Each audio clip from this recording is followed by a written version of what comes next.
In 1943, the following directive was issued from party headquarters to all communists in the United States.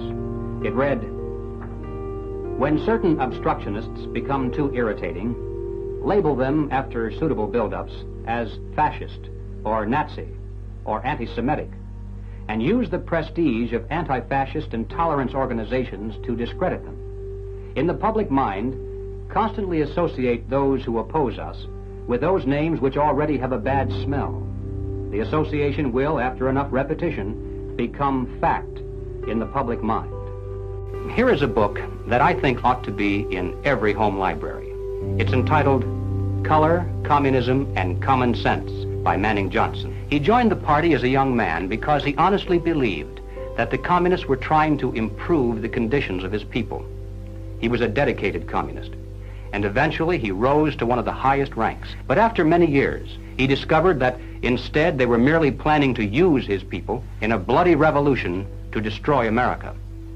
And when he woke up to this, he dropped out of the party and devoted the rest of his life trying to alert his fellow citizens of all races to the true nature of the Communist Party as he knew it to be from the inside. Manning Johnson said, "Black rebellion was what Moscow wanted. Bloody racial conflict would split America. The middle class is very large, but it is not accustomed to deprivation and terror. Because of its affluence, it has waxed soft. It has no stomach for massive fire, blood, and violence. The motive force behind its life drive is its endless pursuit of prestige, conspicuous consumption, and sensual pleasure." A few years of violent, sporadic, and highly destructive uprisings will set the stage for the grand finale. After the stage is properly set through protracted struggle, America could be brought to her knees in 90 days of highly organized, fierce fighting, sabotage, and massive firestorm. Ladies and gentlemen, the plans and preparations for a communist revolution of force and violence are far advanced. The organization behind these preparations has almost unlimited financial resources, and it provides both training and leadership based upon years of experience in many other countries. Our enemies are deadly serious about their task, and it's nothing short of national suicide for us to continue to ignore their plans and their progress. Those who run the government, and the communists are confident that in America they eventually will be the ones who do so. Those who run the government will know who is to get something and who has to wait, and that represents control over human beings. What has all this to do with the communist revolution in America? Well, ladies and gentlemen, it has everything to do with it, because the building of socialism is the communist revolution in America. It represents the process whereby our country can be moved gradually toward communism without the people even being aware of it. No matter what grievance we may have, real or imagined, no matter what national problems we may face, the communists seize upon these as excuses to build socialism. They have one and only one solution for all problems: more government, and then more and more until it's total government. And forgive me for saying it one more time, total government is communism. Well, all right, so what do we do about it? What are the countermeasures that need to be taken? And where do we begin? We begin by knowing what not to do, because if we do the wrong things, obviously that's worse than doing nothing at all. For example, as I'm sure everyone here is well aware, we must not be led into placing the blame for the riots, the civil disorders, on the Negro people of our nation. Even those few who are promoting hatred and violence in the black communities are not themselves the cause. They're merely being used by forces far bigger than they are to promote the violent phase of the revolution in America. Just as many white people are being used, I might add, by those same forces to promote the non-violent phase. Secondly, and this too almost goes without saying, we mustn't resort to violence either as a means of furthering political or social goals. And we must do everything humanly possible to discourage others from doing so.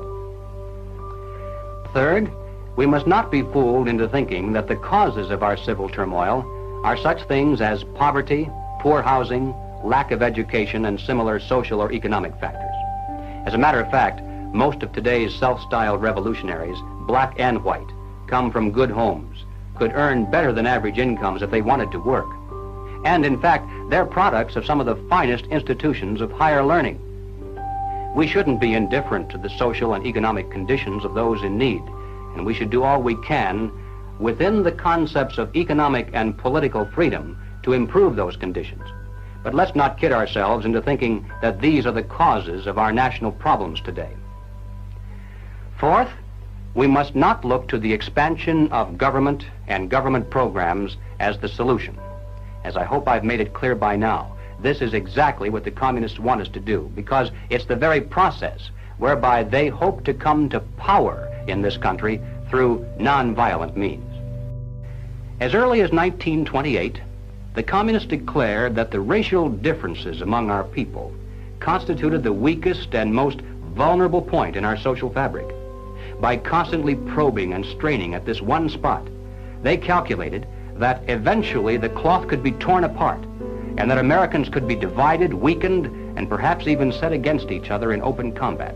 We mustn't kid ourselves into thinking that the communists have placed their agitators only into the black communities. They're working both sides of the street. They want hatred, violence, and bloodshed between the races, and they don't care how they get it or whom they use, even children if necessary. The violent revolution becomes of primary value to the communists to the extent to which it can be used to condition the masses psychologically to accept the nonviolent revolution, which is offered supposedly as the only alternative. Hoping to avoid further violence and bloodshed, the public is to be pressured into accepting measures that will move the country gradually and legally toward communism, but without calling it that. The strategy of the proletarian revolution calls for the quiet conversion of our government into a communist regime, but under the banner of socialism. How can they bring it off, especially when there are so few of them? How can they manipulate the vast majority into accepting socialism when they really don't want it? Well, here again we find that they have a plan.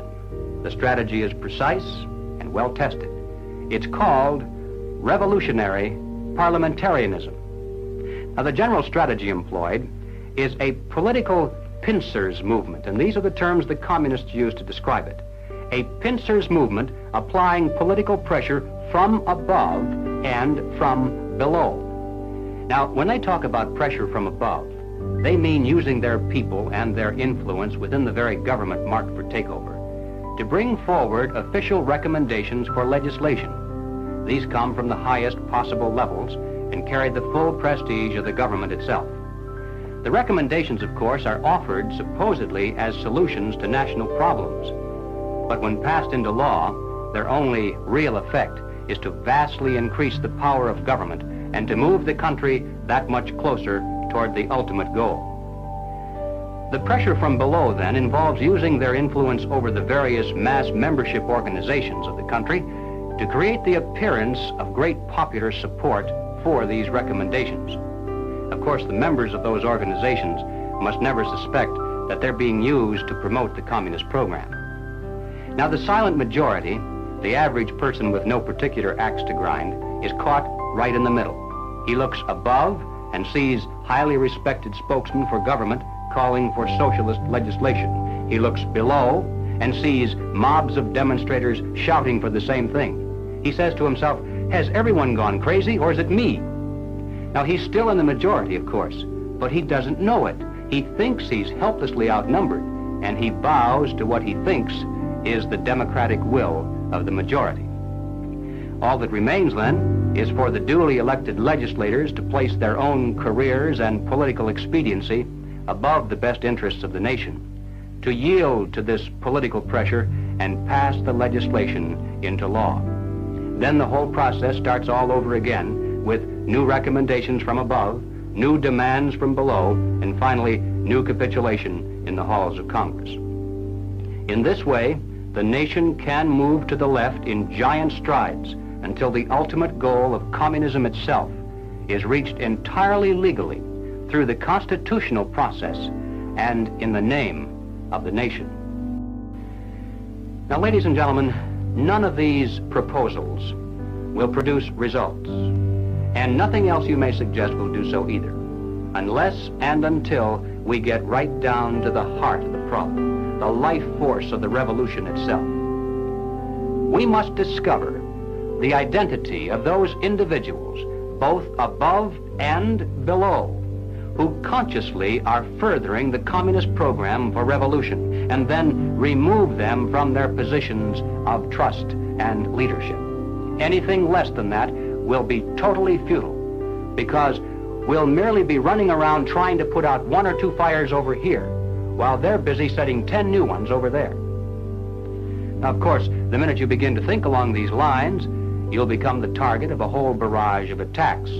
You'll be called a witch hunter, a McCarthyite, a right-wing extremist, and other delicate phrases that are well designed to intimidate the average person into silence. If that doesn't work, then you'll be called a fascist, or at least a dictator, because supposedly you want to deny basic constitutional freedoms to a small group of Americans just because they happen to hold political views that are different from yours.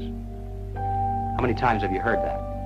And you know, at first it sounds almost convincing, but the argument is a trap. We shouldn't be indifferent to the social and economic conditions of those in need, and we should do all we can within the concepts of economic and political freedom to improve those conditions. But let's not kid ourselves into thinking that these are the causes of our national problems today.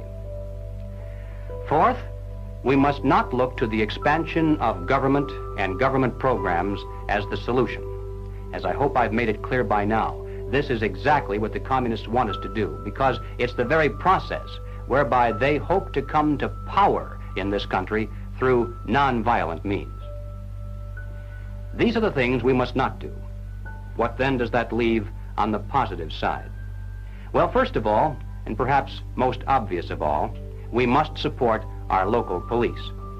But that means a lot more than just putting a bumper sticker on the car. It means taking an active interest in civic affairs to ensure that the police aren't saddled with so-called civilian review boards. Nothing can be quite so damaging to police morale and efficiency as converting every arrest into a trial of the policeman instead of the criminal. To support your local police also means making sure they remain independent of control from Washington. And don't forget, whatever the federal government finances today, it shall control tomorrow.